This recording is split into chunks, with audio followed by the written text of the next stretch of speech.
మనం ఈరోజు చిక్కుడుగుంటలో పని చేస్తాను. ఇది కూడా మిర్చి పొలమే.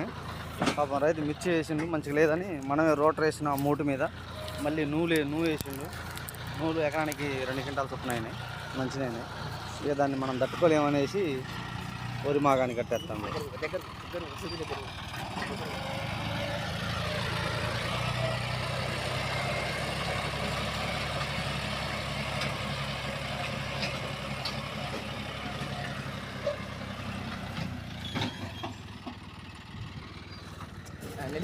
వచ్చేటప్పుడు బండి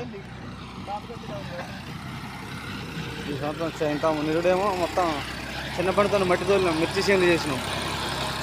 ఇప్పుడు పెద్ద బండితో మిర్చి చేనులు మొత్తాన్ని వరి మాగాలు కట్టాల్సి వస్తాను.